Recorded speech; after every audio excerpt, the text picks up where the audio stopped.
Hi NBA Buff Gang, this is your primary and favorite source for everything related to NBA and basketball in general. Today we're going to go into an in-depth analysis of the Charles Barkley Scottie Pippen feud during their Houston days. Usually when it comes to personal conflicts, the truth lies in the middle. The goal of this video isn't to provide you with a bad guy. What I'll try to do instead is understand the psyche of these two basketball juggernauts, the primary motivations that dictated their behaviors and mindsets at the time of the rift.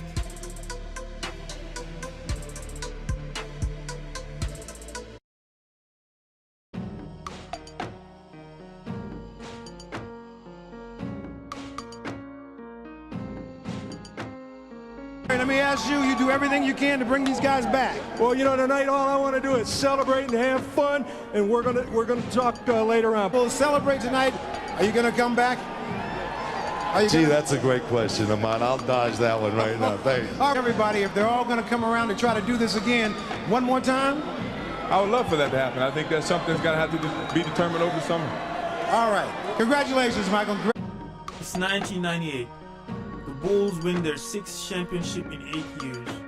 In spectacular fashion, 2 three-peats, solidifying their legacy and place in the basketball pantheon of all-time great teams. But behind the scenes, all is not rosy as it seems. The battle for power between Jerry Krause and Phil Jackson reaches its boiling point.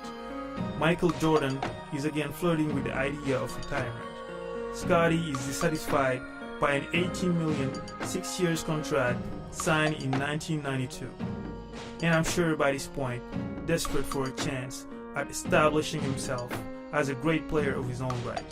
Did that. Both Mr. Reinsdorf and I sat in a room with Scottie and said, don't sign this contract, it's going to be outmoded. And he said, I need the security, I want the contract.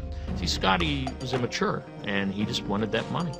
And even though Reinsdorf told him that, Pippen did it. When the Bulls refused to renegotiate his contract, Pippen began counting down his days to free agency. Scottie wanted out. He wanted to make his big money. After 6 rings, winning another championship with the Bulls was, I'm sure, less appealing. Hungry for a chance at carving his own path and solidifying his legacy, distancing himself from Michael Jordan and the Bulls organization became an imperative.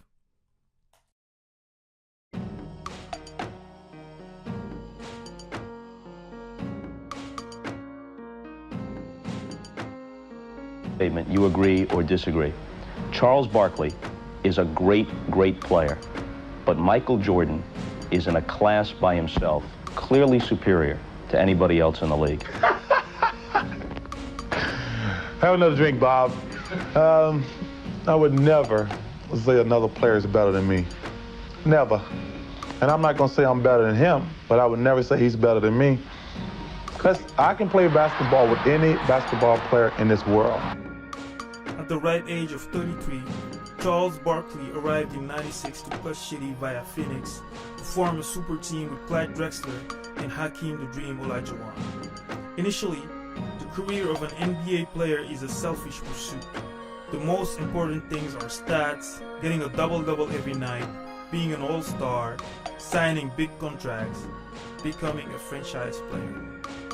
As the years pass, the focus becomes legacy. Where will I stand vis-a-vis my peers? This is the origin of all these desperation super teams we've seen over the years, from the 2001 Lakers to the 2013 Nets. And like it usually does, the Clutch City super team experiment failed, losing twice against Utah in the playoffs. It's 1998. Charles is 35 and still ringless. At this point of his career, Charles, despite being an injury-prone, somewhat lesser player, is still a force to be reckoned with. His rebounds are in line with his career averages, 13.5 the first year and 11.7 the second. The only noticeable drop-off in his stats are his points per game, which can be partially attributed to sharing his offensive responsibilities with Hakeem and Clyde. In the wake of Clyde Drexler announcing his retirement, the Rockets organization tries to extend the shelf life of its super team by adding another big name to its roster. It's fun playing with great players, and it makes the game so much more easier. And I would always say, the game is all hard if you can't play. And, you know, I think having Charles really campaigned to get me here really, showed me that he wants to win a championship. And I'm always one of those players that when June comes, I want to be playing. That's beautiful. And, Charles is deserving of a championship. I mean, he's had a great career, and he's one of the top players in a lot of categories in the game. And he deserves a championship, and I would love the opportunity to say I helped him win it. See how wonderful he is. He's going to help you win a title. I gave him $60 million. That's the least he can do is win me the championship. Now, let me ask you, is there any pressure on you to do that? I mean, you've won 6 championships.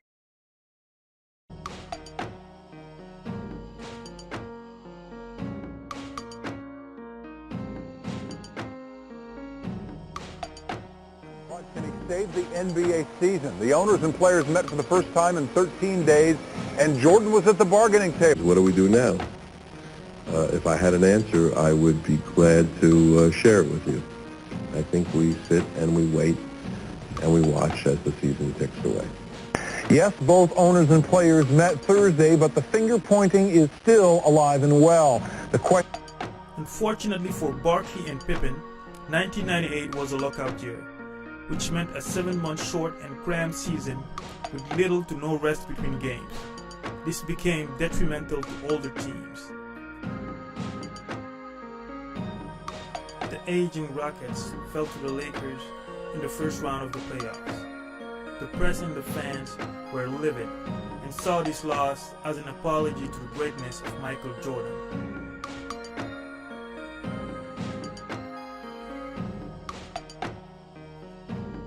This editorial titled "Pippen Now Makes Jordan Look Greater" from Bernie Lincicome of the Chicago Tribune perfectly captures the zeitgeist at the time. On May the 15th, 1999, a Saturday, he writes, quote, "While it is not possible to undo the 6 championships he won as a Bull, it has taken no time at all to reduce Scottie Pippen to an imposter, in there somewhere with Larry Fortensky, Ringo Starr, and other lucky stiffs." He continues, "When folks in Houston, this would include those who paid him $14 million, wonder where Pippen is in the fourth quarter of ball games, we in Chicago always knew where to find him, watching Jordan win ball games along with the rest of us." Further about Barkley. Here is the happy confirmation of what we always knew. Charles Barkley is not Jordan. Hakeem Olajuwon is not Jordan. Together the pair of them are not Jordan. And without Jordan, Pippen is not and can never be Pippen. It must have been a difficult time for both players, being lampooned in the press, disparaged by fans, being compared to Michael Jordan, who at the time was at the height of his popularity. It was unfair to both players. The pressure of an impending end to their NBA careers, a closing window of opportunity for another title run, precipitated a clash of words between the longtime friends and Dream Team 1992 Allen. He gave up more than anybody to get Scottie. And for him to want to leave after 1 year just disappointed me greatly. I wouldn't give Charles Barkley an apology at gunpoint, so he could never expect an apology from me. If anything, he owed me an apology for coming to play with his star and pet club. Even if you don't like a guy, you don't have to kill him publicly, because nobody wins in that situation. And I think also he crossed the line. There's some guys, like I said, I have played with I did not like, but I would never voice that opinion. He's a very selfish guy. He doesn't show me the desire to want to win, and that's my reason for wanting to get away from playing with him anymore, because he don't... But as you know, I always carry a gun with me. So there is a chance. There's a chance. I'm going to go to my truck and get my gun and see. So if I get arrested for murder, y'all know he didn't apologize to everything.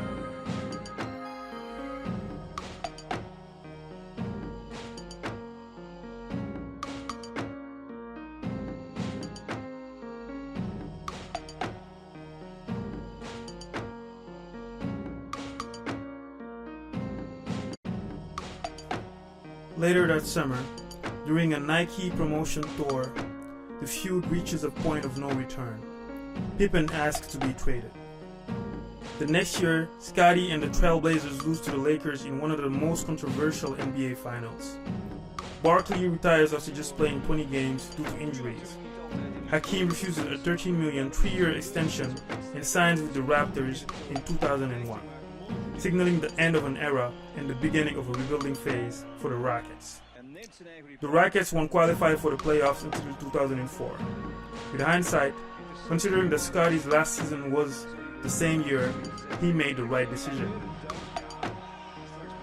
He stayed with the Trailblazers till 2003, then returned to the Bulls for a final season in the NBA.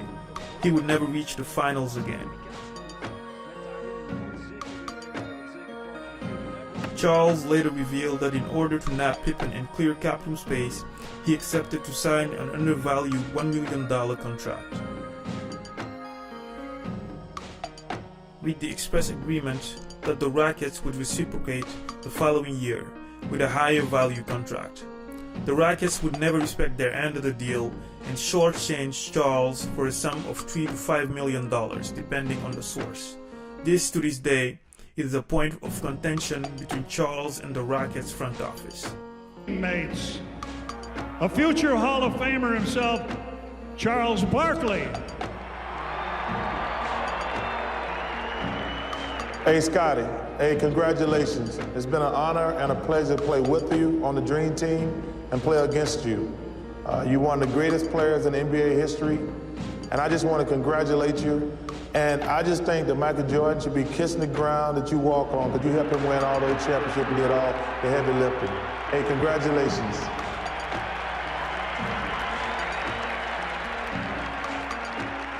Well, our next speaker guided the Bulls to 6 NBA championships. The irony of the situation is that both players wanted the same thing: to stand in their own right as players of the same stature as Michael Jordan. So this is my first video. If you like it, subscribe, show me some love, show me that you want more content. I actually picked this topic because I was interested in it, and I did a search on YouTube and didn't find anything. So I decided to do the usual searches and like research that I do, and rather than just keep all this information to myself, make a video and share it with the world. So if you have any special demand, like a video that you would like me to do, just leave it in the comments and I'll do it. I mean, I'm here for the people, man. This is an us thing. So NBA Buff Gang, can't wait to do my next video. Peace. I'm out.